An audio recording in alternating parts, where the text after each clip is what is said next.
Hi everyone, good morning. Yes, good morning. Time check 7:24. Parang we're running late ulit. Check if the microphone's there. Yep. So episode 3 kay Bilis. Okay, so episode 3, and ang napili kong topic is end goal.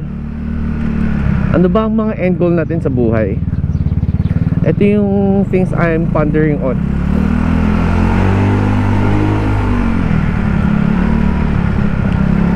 Ano ba ang end goal natin sa buhay?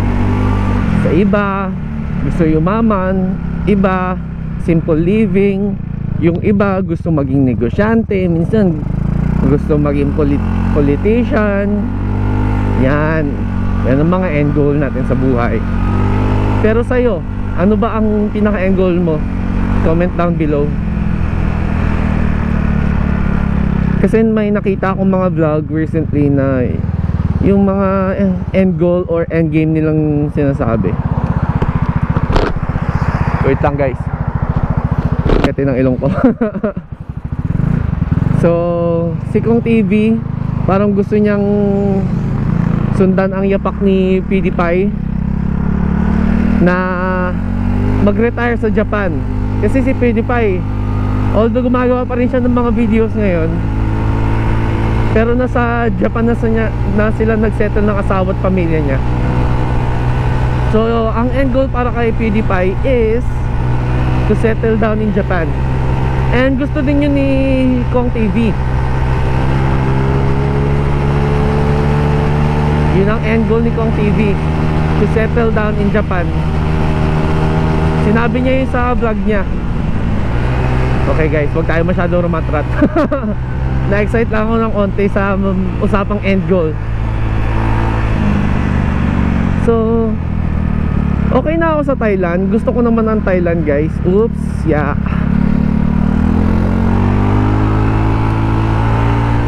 Pero who knows?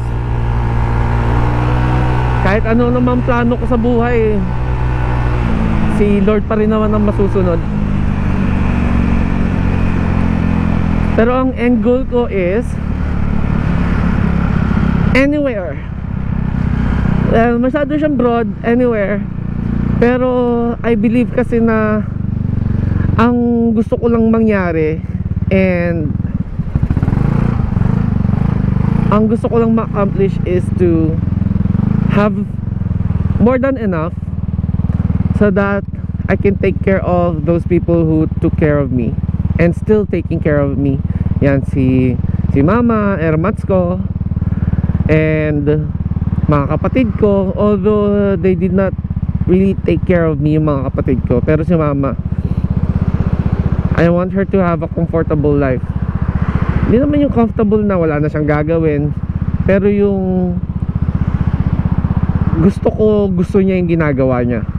Kasi sa work niya ngayon, although mahal niya ang pagtuturo, pero yung politika kasi sa school nila hindi maganda. And yun, parang nawawala yung passion magturo. Tuwing uuwi, pagod, hindi yung na-recharge ka kasi ginagawa mo yung gusto mo. And yun ang gusto kong baguhin sa lifestyle ni Mama. Gusto niya yung ginagawa niya. So yun, di naman ganun kagarbo yung end goal ko. I want everyone to live comfortably, to the point na gusto nila yung ginagawa nila, yung uuwi sila na fulfilled.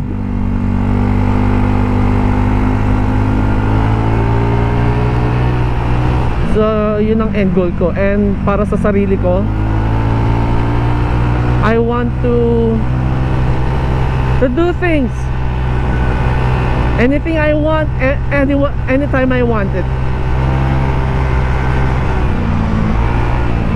Ano ba yung quote ko? Ako gumawa nun eh. I want to be able to afford doing stuff, whatever I want, whenever I want.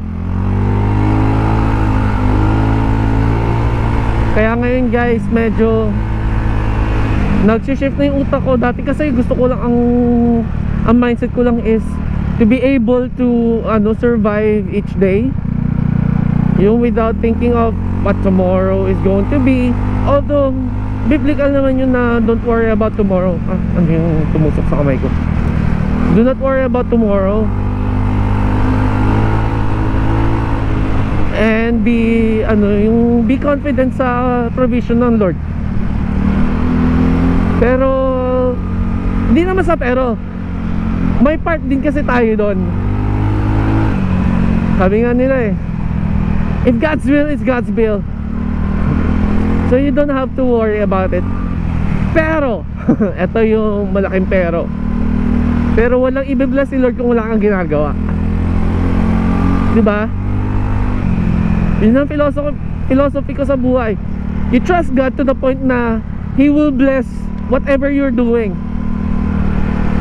And of course, you have to seek His guidance and His heart. Hindi naman yung magnanakaw ka sa bangko tapos ini-expect mong i-bless ka ng Lord. Hindi yun ganun, pare. Sige, overtake.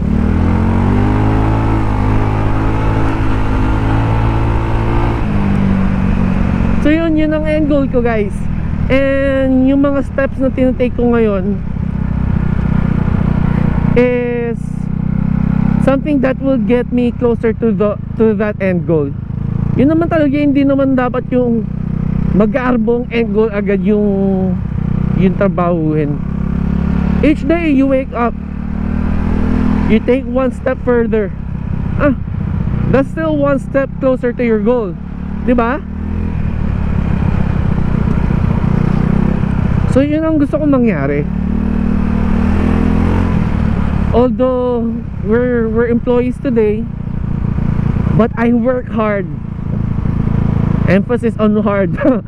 I work hard to be able to afford a comfortable life for my family, and for me to be able to do the things I want whenever I want it. Right? That's my end goal. And I believe and I'm confident na I am taking the necessary steps to get closer to that goal. Although my relapses from time to time, pero ang relapse is 1 out of 7. So you still have 6 days in a week na you could utilize na mapalapit ka sa end goal mo. So yun, guys, yun ang iniisip ko ngayong araw. So ito naman, wala siyang exact format, basta uncut lang siya na video kung ano yung mga iniisip ko ngayong araw. Liliko ba siya? Liliko. Pwede ko sanang ipasok doon, no? Pero okay lang, guys. 32. Dapat nasa school na ako by 40 para hindi ako mag-rush mag-set up ng speakers. Kasi ako nag-set up ng speakers sa school for flag lineup, for flag ceremony. Flag lineup ang tawag namin sa school. Kasi yun nga, iba ang take nila sa ceremonies. And we don't see ceremonies, we don't celebrate ceremonies the way they celebrate their ceremonies. Kasi parang garbo sa kanya ang salitang ceremony. Kaya flag lineup, well, it makes sense naman kasi the students are lining up during the flag raising.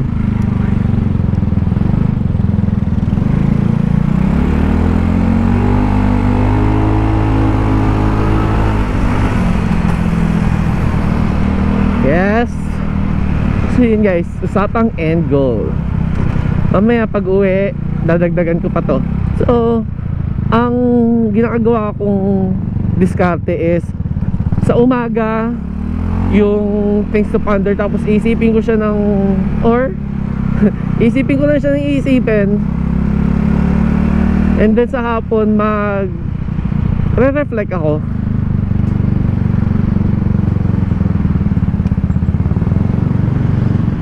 There's so much potential sa loob mo, within you. Kaya nga sabi ng mga scientists, diba, you have the most complex thing that God put inside of you, which is your brain. Oh my gosh, ang daming scientists na nagde-debate dito. Your brain is the single most complex thing other than the universe, or it could be more complex than the universe. I'm not sure about that. Fact check me on that. I think your brain is more complex than the universe.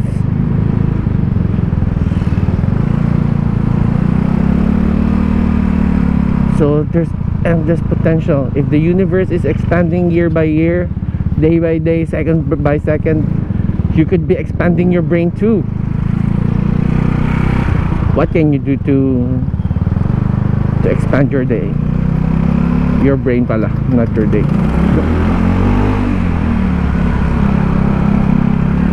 Ito, sa akin, ito, exercise. Mind exercise. I challenge myself to talk continuously. Oops, parang flat sila. Flat yung gulong. Hindi ko kasi alam sabihin sa Thai eh. Hindi ko alam kung paano i-translate yung flat. Ano ba ang flat sa Thai? Para masabihan ko sila na flat yung gulong mo.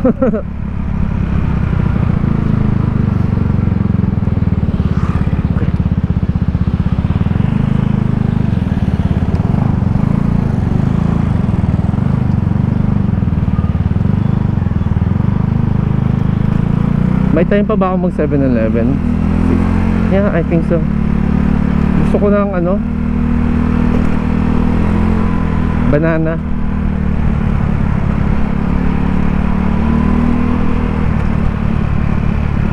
So kahapon guys, update ko lang kung sa mga nakapanood ng vlog ko kagabi, yung episode kagabi, yun yung di ko nasalpak na maigi yung mic kahapon.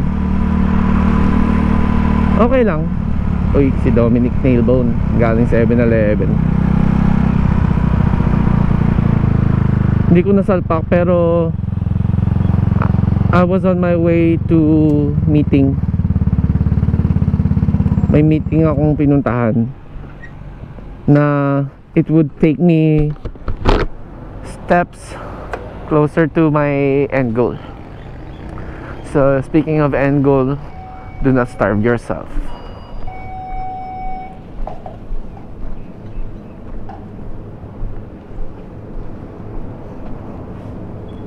Na ito, isang banana lang. Last time bumili ako ng dalawa. Busog na busog ako. Sakit ng paa ako. Pinag-squats ko yung mga estudyante ko kahapon, pati ako nadamay. Wala na yung ano nila oh, yung masarap na kape. Sa school na lang magkakape. And kailangan ko ng mga ngata.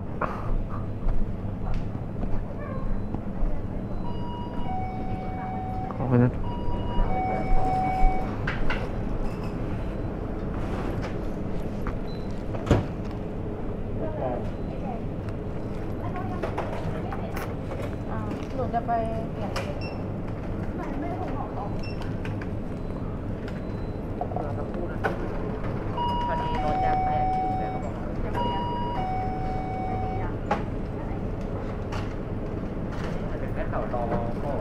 Kawan kap.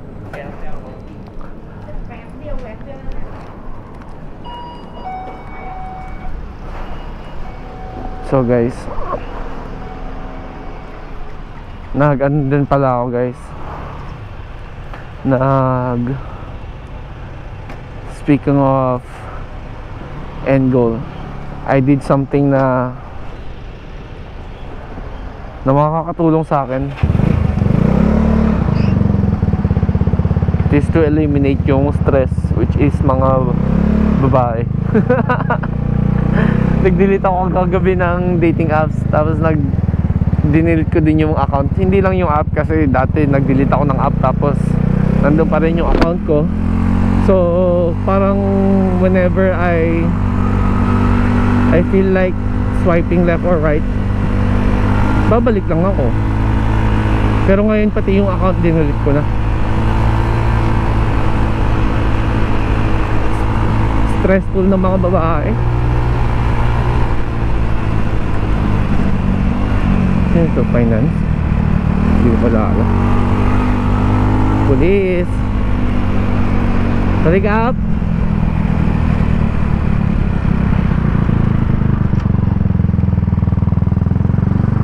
Dito ako lagi nagpa-park. Ayoko dun. Pangit mag-park dun. Nandun yung ayoko na teacher. Doon siya nagpa-park. Gusto ko din naman yung ano niya, yung gusto ko pa man din yung motor niya. Gusto ko dun magka ganun, adventure bike in the future. So nandito na ako guys, usapang end goal part 1 signing out. Abangan nyo yung part 2 mamaya hapon. Peace.